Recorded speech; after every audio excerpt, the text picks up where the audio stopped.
बेटी एक बार चल के लड़के को देख तो लो। मेरा दावा है कि लड़का तुम्हें बहुत पसंद आएगा। बाला बहुत अच्छा लड़का है। हाँ हाँ बेटी, हम लोग तुम्हारे दुश्मन तो नहीं है। किसी अच्छे लड़के से ही तुम्हारी शादी करवाएंगे ना।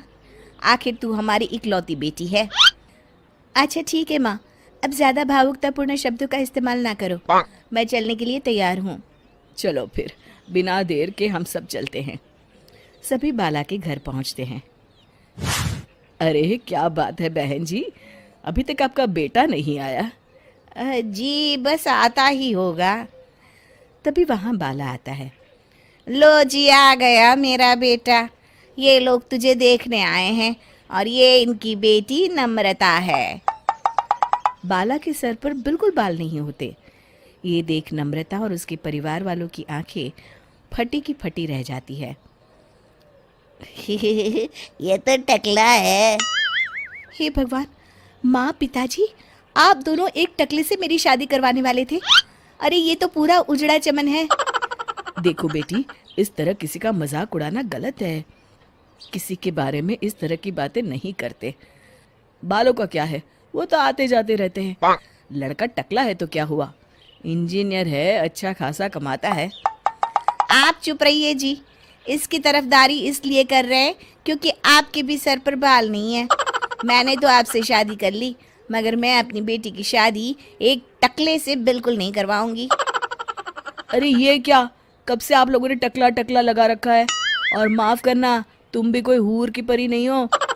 तुम लोग मेरे घर में आकर मेरी ही बेइज्जती कर रहे हो। निकल जाओ यहाँ से।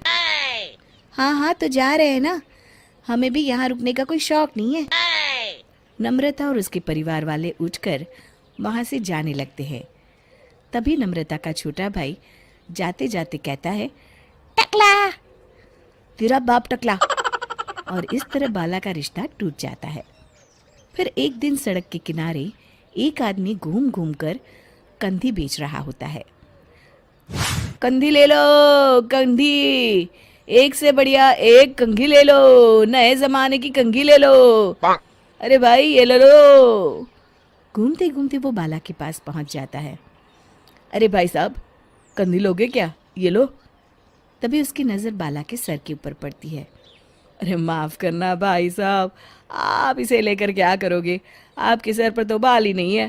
आपका तो स्टेडियम पूरा खाली है। चलता हूँ, कंधी ले लो, कंधी ले लो। कंधी वाले की बातें सुनकर बाला को बुरा लगता है। उस समय बाला को ऐसा महसूस होता है कि उसके लिए दुनिया में सबसे कीमती कोई चीज़ अगर है तो वो सिर्फ बाल है। बाला सड़क पर चलते हुए लोगों के बाल बड़े गौर से देखता है। चलते चलते बाला एक मंदिर के पास पहुंच जाता है। हे भगवान, तुमने ये मेरे साथ क्या किया? थोड़े से बाल अगर मुझे दे देते तो तुम्हारा क्या चला जाता? सारी दुनिया मेरा मजाक उड़ाती है। अरे भाई, आज पहला इंसान देख रहा हूँ जो मंदिर आकर भगवान से अपने लिए बाल मांग रहा है। बेटा, भगवान ने तुम्हें सब कुछ तो दिया है। अच्छी सेहत है, अच्छी नौकरी है। लगता है तुम्हारी तबीयत ठीक नहीं है। घर जाओ, सब ठीक हो जाएगा। बाला वहाँ से चला जाता है। घर पहुंचकर बाला खाना खाता है और अपने कमरे में सोने के लिए चला जाता है। फिर सुबह जब बाला सोकर उठता है तो आईने के सामने अपने आप को देखकर हैरान हो जाता है। बाला के सर पर एकदम घने बाल आ जाते हैं। बाला खुशी से झूम उठता है। अरे ये तो चमत्कार हो गया, मेरे सर पर बाल आ गए। लेकिन ये हुआ कैसे? दोस्तों, अगर आप इस कहानी का दूसरा भाग देखना चाहते हैं तो हमें कमेंट करके ज़रूर बताएं।